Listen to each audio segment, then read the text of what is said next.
On October 16th, Xi Jinping opened the 20th National Congress of the Communist Party of China, the country's most important political event held every 5 years, by delivering, according to protocol, a report that reviews the past 5 years and looks ahead to the next 5 years. Because to the casual ear, the structure, style, and phrases of reports can all sound similar, one may not easily grasp this report's transformative significance.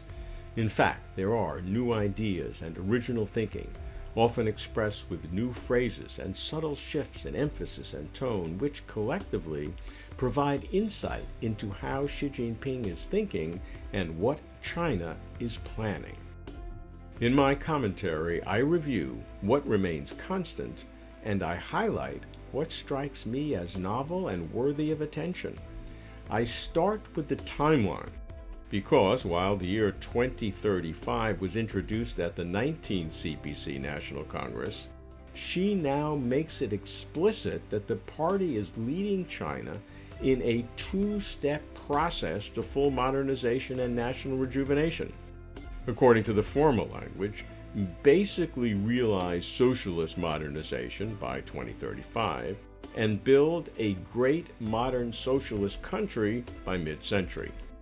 The latter is described by 6 aspirational adjectives: prosperous, strong, democratic, culturally advanced, harmonious, and beautiful. Thus, the 20th CPC National Congress not only is looking ahead 5 years, the traditional mandate of party Congress reports, but also is providing a roadmap for the next 13 years to 2035 and for the next 25 plus years to mid-century. She begins by presenting the overarching theme of the Congress. In part, hold high the great banner of socialism with Chinese characteristics, fully implement the thought on socialism with Chinese characteristics for a new era, and strive in unity to build a modern socialist country in all respects. The thought on, as everyone knows, is Xi Jinping thought on, and it was recently established as the ideological foundation of the party. She then reviews China's remarkable development over the past decade in spite of challenges and obstacles, and he calls for accelerating a new development pattern, pursuing high-quality development and advancing a beautiful China initiative with a holistic and systematic approach to the conservation and improvement of the environment.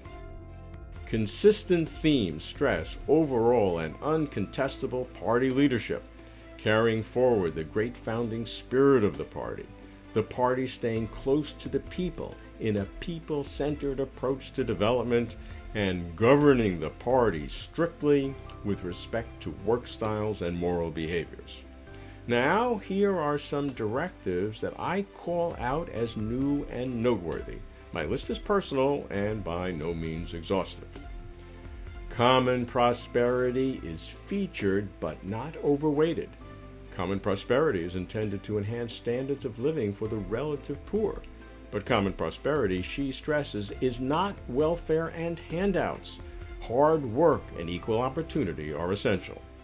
And while private business will be supported, the accumulation of wealth will be regulated. Agriculture and rural revitalization continue to be priorities.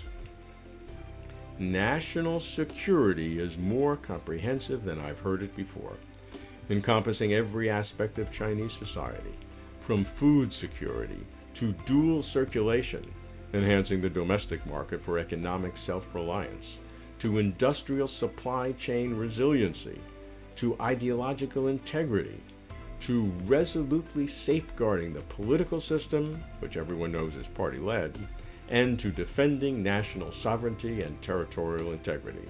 China must be prepared to withstand major challenges, and although struggle is mentioned, it is less often than in other speeches she has given, while security and safety are stressed much more often.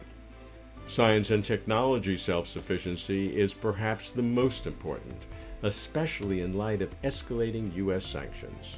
Science, education, talent, and innovation are linked in a novel way, with science as driver, educating and attracting talent essential, and creating an innovation ecosystem required. Breakthroughs in key fields are targeted, and international competition is recognized. I have no doubt that the unprecedented and relentless anti-corruption campaign will continue, because, as she says, it is required and right to offend a few thousand corrupt officials in order to protect and satisfy 1.4 billion honest citizens.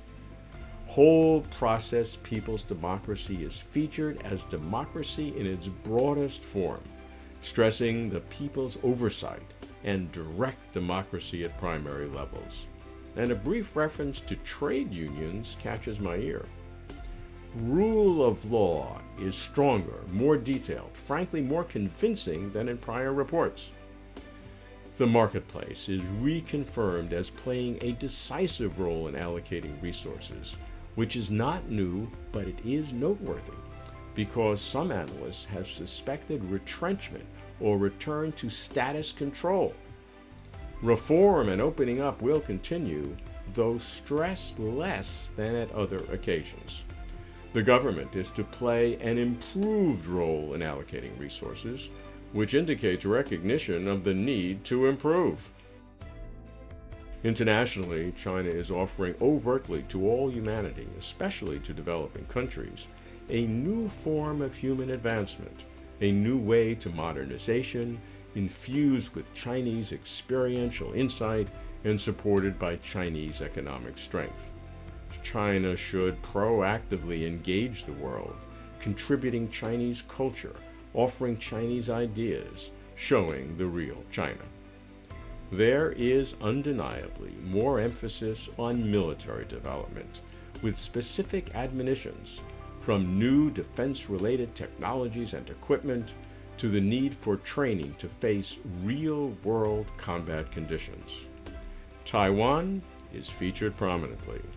She stresses that resolving the Taiwan question is a matter for the Chinese, a matter that must be resolved by the Chinese. While the appeal for peaceful reunification with Taiwan is consistent, two declarations stand out with unambiguous clarity.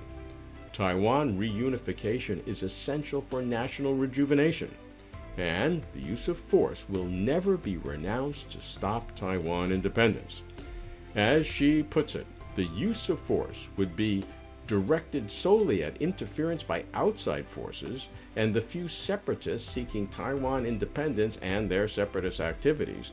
It is by no means targeted at our Taiwan compatriots. Young people are featured, their opportunities and challenges, a new generation for the new era. I do not recall a prior party report making such a focused and comprehensive appeal to young people. Finally, in assessing achievements and looking to the future, Xi Jinping says China should remain modest and prudent, never losing track of shortcomings and problems, which is precisely what Xi Jinping told me personally 16 years ago when he was Zhejiang Party Secretary. Xi Jinping certainly is consistent, and China's vision certainly is clear.